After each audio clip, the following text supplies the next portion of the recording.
Hello everyone, welcome back to learn easily channel. ಈ ಒಂದು ವಿಡಿಯೋದಲ್ಲಿ ನಾವು ವುಮೆನ್ ಇನ್ ಡಚ್ ಪೇಂಟಿಂಗ್ ಈ ಒಂದು ಪದ್ಯದ ಕನ್ನಡದ ಲೈನ್ ಬೈ ಲೈನ್ ಎಕ್ಸ್ಪ್ಲನೇಷನ್ ಹಾಗೆ ಪದ್ಯದ ಒಂದು ಸಾರಾಂಶವನ್ನು ಕಲಿಯೋಣ.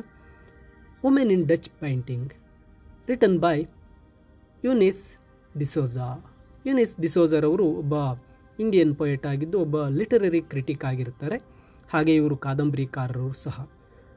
ಇವರು ಈ ವುಮೆನ್ ಇನ್ ಡಚ್ ಪೇಂಟಿಂಗ್ ಈ ಒಂದು ಪದ್ಯದ ಮೂಲಕ ಆ ಡಚ್ ಪೇಂಟಿಂಗ್ಸ್ನಲ್ಲಿ ಕಾಣ್ತಕ್ಕಂತಹ ಮಹಿಳೆಯರು ಹಾಗೆ ನಿಜ ಜೀವನದಲ್ಲಿರ್ತಕ್ಕಂತಹ ಮಹಿಳೆಯರು ತುಂಬ ಶಾಂತವಾದಂತಹ ಮೌನವಾದಂತಹ ಮಹಿಳೆಯರಾಗಿರ್ತಾರೆ.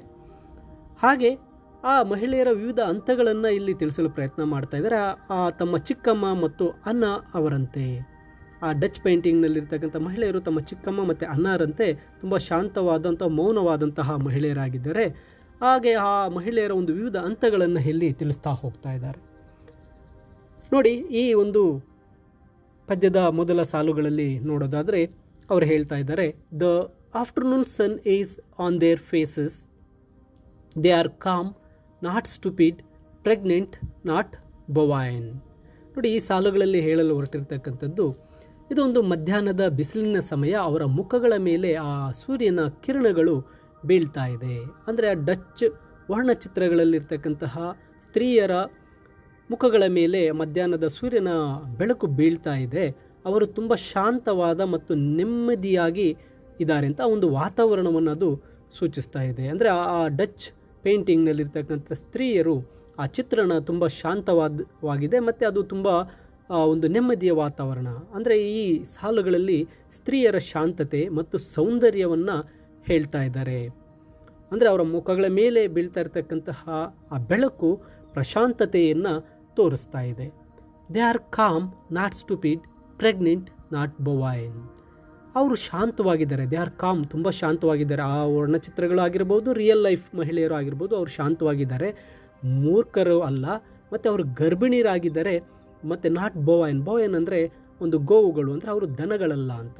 ಇಲ್ಲಿ ಕವಿಯವರು ಹೇಳ್ತಾ ಇರ್ತಕ್ಕಂಥದ್ದು ಡಚ್ ವರ್ಣಚಿತ್ರಗಳಲ್ಲಿನ ಸ್ತ್ರೀಯರನ್ನು ನಾವು ತಪ್ಪಾಗಿ ಅರ್ಥ ಮಾಡ್ಕೊಳ್ಳೋದನ್ನ ಅವರು ವಿರೋಧಿಸ್ತಾ ಇದ್ದಾರೆ. ಹಾಗೆ ಮಹಿಳೆಯರನ್ನು ಸಹ ನಾವು ತಪ್ಪಾಗಿ ಅರ್ಥ ಮಾಡ್ಕೊಳ್ಳೋದನ್ನ ಅವರು ವಿರೋಧಿಸ್ತಾ ಹೇಳ್ತಾ ಇದ್ದಾರೆ. ಅವರು ಶಾಂತವಾಗಿದ್ದಾರೆ ವಿನಃ ಅವರು ಮೂರ್ಖರಲ್ಲ. ಅವರು ಗರ್ಭಿಣಿಯಾಗಿದ್ದಾರೆ. ಅವರು ಕೇವಲ ಸಂತಾನೋತ್ಪತ್ತಿಯ ಸಂಕೇತವಾಗಿ ಅವರನ್ನು ನೋಡಬಾರ್ದು ಅಂತ ಈ ಸಾಲಿನ ಅರ್ಥ. ಈ ಸಾಲುಗಳಲ್ಲಿ ಸ್ತ್ರೀಯರ ಕುರಿತಾದಂತಹ ತಪ್ಪು ಕಲ್ಪನೆಗಳ ಬಗ್ಗೆ ಖಂಡನೆಯನ್ನು ಮಾಡ್ತಾ ಇದ್ದಾರೆ. ಸ್ತ್ರೀಯರ ಶಾಂತತೆಯನ್ನು ನಾವು ದಡ್ಡತನ ಅಂತ ಪರಿಗಣಿಸಬಾರ್ದು. ಅವರ ಒಂದು ಗರ್ಭಿಣಿ ಸ್ಥಿತಿಯನ್ನು ಕೇವಲ ಒಂದು ಲಕ್ಷಣವಾಗಿ ನೋಡಬಾರ್ದು ಅಂತ ಇಲ್ಲಿ ತಮ್ಮ ವಾದವನ್ನು ಹೇಳ್ತಾ ಇದ್ದಾರೆ. I know women like that and not just in paintings, an aunt who did not answer her husbands back.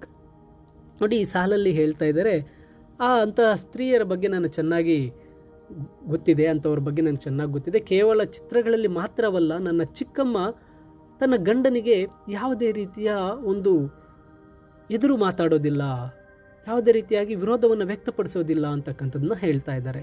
ಅಂದರೆ ಕವಿ ಒಂದು ವರ್ಣಚಿತ್ರಗಳಲ್ಲಿ ಡಚ್ ಪೇಂಟಿಂಗ್ನಲ್ಲಿನ ಸ್ತ್ರೀಯರನ್ನು ತಮ್ಮ ನಿಜ ಜೀವನದ ಒಂದು ಸ್ತ್ರೀಯರಿಗೆ ಹೋಲಿಕೆ ಮಾಡಿ ಹೇಳ್ತಾ ಇದ್ದಾರೆ. ನಮ್ಮ ಚಿಕ್ಕಮ್ಮ ಅಂತ ಹೇಳಿ ಅವರ ಚಿಕ್ಕಮ್ಮನ ಉದಾಹರಣೆಯನ್ನು ಕೊಡ್ತಾ ಅವರು ತನ್ನ ಗಂಡನಿಗೆ ಯಾವುದೇ ರೀತಿ ಮಾತಾಡೋದಿಲ್ಲ, ಅವರಿಗೆ ವಿರೋಧವಾಗಿ ಮಾತಾಡೋದಿಲ್ಲ ಅಂತ ಹೇಳಿ ಆ ಮಹಿಳೆಯರ ಒಂದು ದೌರ್ಬಲ್ಯ ಅಂತಕ್ಕಂಥದ್ದನ್ನು ಇಲ್ಲಿ ಹೇಳ್ತಾ ಇದ್ದಾರೆ.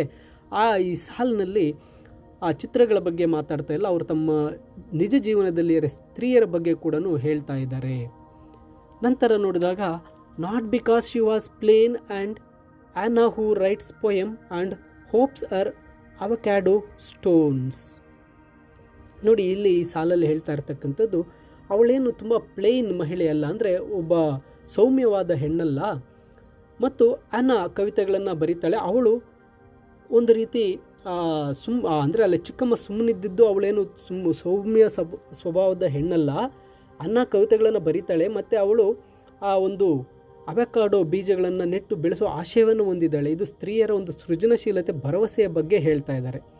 ಅಂದರೆ ಇಲ್ಲಿ ಕವಿ ಹೇಳಲು ಹೊರಟಿರ್ತಕ್ಕಂಥದ್ದು ಆ ಸ್ತ್ರೀಯರ ವ್ಯಕ್ತಿತ್ವ ಮತ್ತು ಆಶಯಗಳನ್ನು ಎತ್ತಿ ತೋರಿಸ್ತಾ ಇದೆ. ಸ್ತ್ರೀಯರು ಕೇವಲ ಶಾಂತ ಸ್ವಭಾವದವರಲ್ಲ, ಆದರೆ ಅವರಿಗೆ ತಮ್ಮದೇ ಆದ ಆಸೆಗಳಿದೆ, ಅವರು ತುಂಬ ಕ್ರಿಯೇಟಿವ್ ಆಗಿದ್ದಾರೆ ಅಂತಕ್ಕಂಥದ್ದನ್ನು. ಇಲ್ಲಿ Ana writes poem and hopes are avocado stones. ಅಂದರೆ ಆ ಆನಾ ಒಂದು ಪೊಯಮ್ಗಳನ್ನು ಬರೀತಾರೆ, ಅದರ ಜೊತೆಗೆ ಆಕೆ ಆ ಹಣ್ಣಿನ ಬೀಜಗಳನ್ನು ನೆಡುವ ಒಂದು ಆಶಯವನ್ನು ಹೊಂದಿದ್ದಾಳೆ. ಅಂದರೆ ಸ್ತ್ರೀಯರು ಕೂಡ ಒಂದು ಸೃಜನಶೀಲತೆ, ಒಂದು ಭರವಸೆಯನ್ನು ಹೊಂದಿದ್ದಾರೆ ಅಂತಕ್ಕಂಥದ್ದನ್ನು ಹೇಳ್ತಾ ಇದ್ದಾರೆ. ಆ್ಯಂಡ್ ಕೊನೆಯ ಸಾಲಿಗೆ ಬಂದರೆ, will sprout in the kitchen, Har voice is vote meal and ಹನಿ.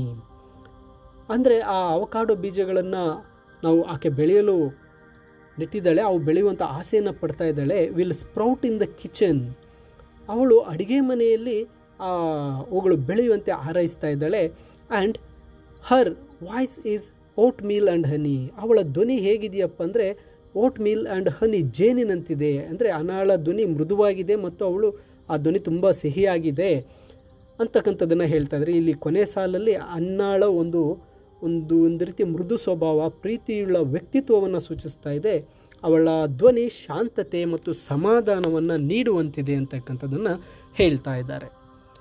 ಈ ಒಂದು ಲೈನ್ ಬೈ ಲೈನ್ ಎಕ್ಸ್ಪ್ಲನೇಷನನ್ನು ಹೇಳಿದ್ದೇನೆ. ಐ ಹೋಪ್ ಇದು ನಿಮಗೆ ಅರ್ಥ ಆಗಿದೆ ಅಂತ ಭಾವಿಸ್ತೇನೆ. ಹಾಗೆ ಇದರ ಒಂದು ಇಂಗ್ಲೀಷ್ ಸಮರಿ PDF ನಿಮಗೆ ಬೇಕಾಗಿದ್ದಲ್ಲಿ ವಿಡಿಯೋದ ಡಿಸ್ಕ್ರಿಪ್ಷನ್ನಲ್ಲಿ ನೀಡಿದ್ದೇನೆ, ನೀವು ಡೌನ್ಲೋಡ್ ಮಾಡಿಕೊಳ್ಳಬಹುದಾಗಿರುತ್ತೆ. ಹಾಗೆ ಹೆಚ್ಚಿನ ವಿಡಿಯೋಗಳನ್ನು ನೋಡಲು ತಪ್ಪದೆ ಲರ್ನ್ ಈಸಿಲಿ ಚಾನಲ್ಗೆ ಸಬ್ಸ್ಕ್ರೈಬ್ ಮಾಡಿ ಅಂತ ತಿಳಿಸುತ್ತಾ ಎಲ್ಲರಿಗೂ ಧನ್ಯವಾದಗಳು.